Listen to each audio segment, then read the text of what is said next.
Imagine waking up tomorrow with more money than you could spend in 100 lifetimes. Every house you ever wanted is already yours, every vacation is permanently available, every luxury becomes ordinary, and every price tag loses its meaning. At first, this sounds like the ultimate form of freedom, yet history repeatedly shows that for many people, extreme wealth creates a psychological world that looks nothing like the dream most of us imagine. The greatest change is not in the size of a bank account, but in the way the brain begins to process reward, risk, relationships, and even reality itself. The same mind that once celebrated small victories slowly adapts to unlimited abundance. And once adaptation begins, satisfaction becomes surprisingly difficult to maintain. Human psychology was never designed for endless abundance. For nearly all of human history, resources were limited, uncertainty was constant, and every reward required effort. Our brains evolved to notice improvements rather than permanent comfort, which means happiness comes less from what we have and more from what changes. Neuroscientists often describe this as hedonic adaptation, the tendency for pleasurable experiences to become the new normal after repeated exposure. The expensive car that once felt extraordinary eventually becomes transportation. The mansion becomes another house. The private jet becomes another method of travel. What once produced excitement gradually produces familiarity, forcing the brain to search for increasingly powerful experiences just to recreate the same emotional response. This psychological adaptation creates an unusual paradox. As wealth grows exponentially, the emotional value of each additional dollar often shrinks. Imagine earning $100 after having only 10. The improvement is enormous because it dramatically changes what is possible. Now imagine increasing your wealth from $100 million to $100 million and $100,000. Mathematically, the increase exists, but psychologically, it barely registers.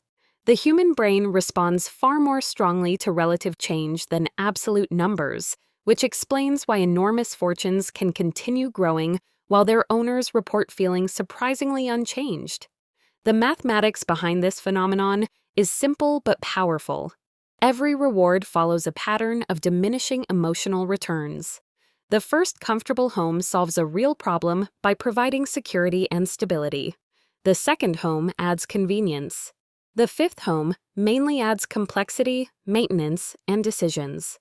Beyond a certain threshold, each additional purchase contributes less satisfaction than the one before it. Money continues increasing, but emotional return per dollar gradually declines. This does not mean wealth is bad. It means the relationship between wealth and happiness is not linear, even though many people instinctively believe it is. As financial limits disappear, another psychological change quietly emerges. Scarcity naturally forces prioritization. Limited income requires choices, trade-offs, and delayed gratification. Unlimited resources remove many of those boundaries. While this sounds liberating, psychologists have long observed that too many choices can increase mental fatigue rather than reduce it.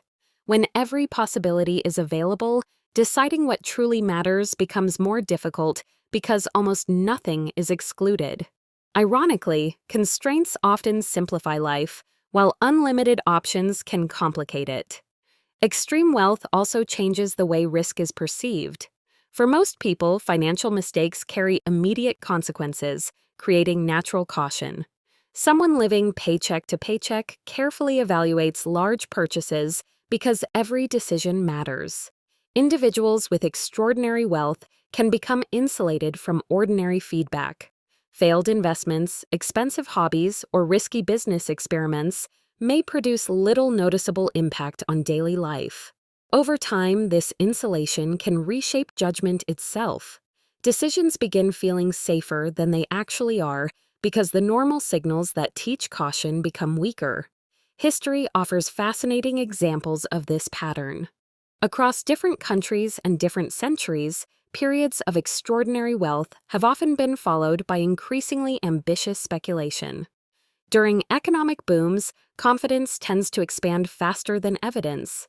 Success reinforces the belief that future success is inevitable, encouraging larger risks and greater complexity. While wealth itself does not create poor judgment, prolonged success can gradually convince the brain that uncertainty has become predictable. Behavioral economists describe this as overconfidence, a cognitive bias that grows when positive outcomes repeatedly reinforce existing beliefs. Relationships are affected as well. Money changes incentives, and incentives influence trust. As wealth grows, it becomes increasingly difficult to separate genuine affection from financial motivation. Every new friendship, business partnership, or romantic relationship carries additional uncertainty. Even when surrounded by many people, wealthy individuals may struggle with an invisible question: would these relationships exist without the money? That uncertainty can slowly reduce emotional security despite increasing financial security. There is another hidden consequence that receives far less attention. Progress becomes harder to feel. Most people experience achievement by moving from one meaningful milestone to another: saving for a first home, paying off debt, building a business, or reaching retirement goals. Each accomplishment creates a clear sense of movement. Once nearly every financial milestone has already been achieved, defining the next meaningful objective becomes surprisingly difficult. Without meaningful progress, motivation itself can begin to weaken because the brain is naturally energized by pursuit more than possession. This does not mean extreme wealth inevitably damages psychological well-being. Many financially successful people remain deeply fulfilled because they eventually shift their attention away from consumption and toward purpose. Research consistently suggests that long-term life satisfaction depends less on unlimited consumption and more on meaningful relationships, contribution, autonomy, mastery, and a sense of direction.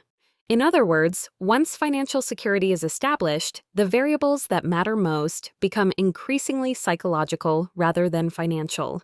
The deeper lesson is not that money destroys the brain, it is that the human brain constantly adapts to whatever becomes normal. Poverty creates one set of psychological distortions, while extreme abundance creates another. Both reveal the same underlying principle. Our minds evaluate life through comparison, adaptation, and expectation rather than absolute numbers. Understanding this mechanism changes the goal entirely. Instead of chasing a number believed to guarantee permanent happiness, we begin recognizing that wealth is most valuable when it expands freedom, supports meaningful goals, and strengthens the parts of life that the brain never fully adapts to.